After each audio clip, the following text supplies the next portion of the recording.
बातचीत के इस सिलसिले में हम जमहूरी और बर्दाश्त वाले समाज को परवान चढ़ाने के लिए अमन और पायदार शमूलियत के साथ इज़्ज़त नफ्स, खुद शनासी और इखलाकी कदरों वाली समाजी तामीर पर यकीन रखते हैं। हमारा ख़ास महवर अमन, इंसानी हुकूक और मजहबी हम आहंगी की हिकमत अमली को लागू करने पर है, ताकि एक बुर्दबार, पुरसुकून, पुरअमन और पायदार मुस्तकबिल को हासिल किया जा सके। डॉक्टर संतोष कामरानी का सलाम नमस्ते। बातचीत के सिलसिले में आज का मौजू है इंसानी तर्ज अमल या बर्ताव की जानकारी। पहली कड़ी, इल्मी और तजारती मुहक्किकीन यकसा तौर पर इस बात पर मुत्तफिक हैं कि इंसान किस तरह अमल करता है, फैसले करता है और मनसूबा साजी करता है।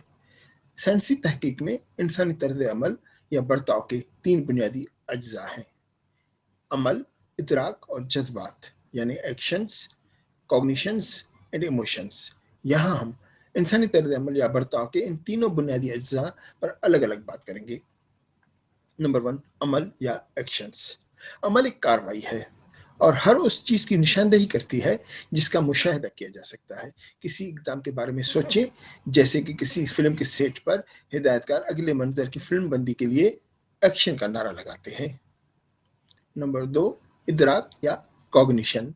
इदराक ख्यालात और जहनी तस्वीर की वजाहत करते हैं जो आप अपने दिमाग में महफूज रखते हैं, और वो ज़बानी या वर्बल और तस्वुराती या इमेजिनेटिव दोनों हो सकते हैं। मुझे ग्रॉसरी खरीदना है, ये याद रखना है, या वो कैसे दिखता है, ये सोचना है। ये सब ज़बानी इदराकी इकसाम है। उसके बरक्स, ये तस्वुर करना कि आपका घर दोबारा बनने के बाद कैसा दिखाई देगा, या आपका कमरा दोबारा सेट होने के बाद कैसा दिखेगा, ये तस्वुराती या इमेजिनेटिव या इदराक है। जज्बात या इमोशंस। आमतौर पर जज्बात निस्बतन कॉन्शियस या शऊरी तजुर्बा होते हैं, जिनकी खुसूसियत शदीद जहनी सरगर्मी होती है। आमतौर पर मस्बत यानी खुशगवार से लेकर मनफी यानी नाखुशगवार तक हो सकते हैं। इदराक की तरह जज्बात का बरह रास्त मुशाहिदा नहीं किया जा सकता, बल्कि उनका सिर्फ दिल की बढ़ती या डूबती धड़कनों या चेहरे के तसरात के जरिए ही अंदाजा लगाया जा सकता है। अमल, इदराक और जज्बात एक दूसरे से आज़ादाना तौर पर नहीं चलते हैं। इनका मुनासिब अमल आपको अपने इर्द गिर्द की दुनिया का अंदाजा करने, आपकी दाखिली ख्वाहिशात को सुनने और अपने इर्द गिर्द के लोगों का मुनासिब जवाब देने में अहल बनाते हैं। ताहम ये बताना मुश्किल है कि ऐन वजह और असर क्या है। अपना सर मोड़ने यानी अमल करने और किसी मानूस चेहरे को देखकर अचानक खुशी यानी जज्बात के एहसास के साथ अंदरूनी एहसास यानी इदराक होगा। जब हम रवैये या बर्ताव के बारे में बात करते हैं तो हमें इस पर गौर करने की ज़रूरत है कि ये कैसे हासिल किया जा सकता है। नई महारत सीखना और इल्म, तरजीहात, रवैयों और माशरती उसूलों पर पाबंद रहने और गौर व फिक्र करने के किसी भी अमल से गुजरना ही नए रवैये सीखने का रास्ता है। इंसानी तर्ज अमल या बर्ताव और फैसला साजी जज्बात से बहुत ज़्यादा मुतासर होते हैं। इंसानी तर्ज अमल या बर्ताव पर की जाने वाली तहकीक से पता चलता है कि लोग किस तरह और क्यों ऐसे बर्ताव करते हैं। ताहम जैसा कि आपने देखा है, इंसानी तर्ज अमल काफ़ी पेचीदा अमल है, क्योंकि ये मुतअद्दिद अवामिल के ज़रिए असरअंदाज होता है। किसी का रवैया बुनियादी तौर पर इस तर्ज अमल या बर्ताव की अक्कासी करता है जो वो मखसूस सूरत हाल में पेश करेगा।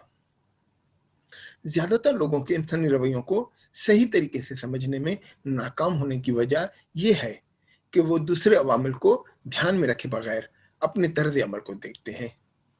अगर आपका मकसद गाड़ी के पहिए को समझने का है, तो क्या आप कार के दूसरे हिस्सों के साथ उसके ताल्लुकात को समझने की कोशिश किए बगैर तन्हा पहिए का तज्जिया कर सकते हैं? अगर आपने ऐसा किया है, तो फिर आप पहिए के चलने के अमल को समझने में नाकाम हो सकते हैं। मिसाल के तौर पर, आप कभी भी समझ नहीं सकते कि पहिए के वसत में कुछ सुराख क्यों होते हैं। आप फर्ज करने लगते हैं कि ये इसकी खामी है, लेकिन जब आपको पता चल जाएगा कि ये पहिया घूमने वाले शाफ्ट में फिट हो जाएगा, तो फिर मरकज के सुराख गाड़ी को सुबुक रफ्तार से चलने में मदद फराहम करते हैं। इंसानों के साथ भी यही होता है। आप इंसानी तर्ज अमल को तब तक सही तौर पर नहीं समझ सकेंगे जब तक उस शख्स के एतकादात, इक़दार, तर्ज जिंदगी, सोचने के अंदाज और दीगर तमाम अवामिल को बरह रास्त या बालवास्ता तौर पर समझने के काबिल नहीं होंगे। किसी बैरूनी या अंदरूनी मुहर्रिक के जवाब में किसी फर्द के अमल या रद्द अमल को तर्ज अमल या बर्ताव कहा जा सकता है। किसी शख्स के तर्ज अमल या बर्ताव को समझने के लिए हमें यह समझना होगा कि अगर कुछ होता है तो वो शख्स क्या करेगा। आज के लिए बस इतना ही। आपसे गुजारिश है कि अपनी आरा कमेंट बॉक्स में दें ताकि हम आपकी तवक्कुआत के मुताबिक बातचीत को आगे बढ़ा सकें।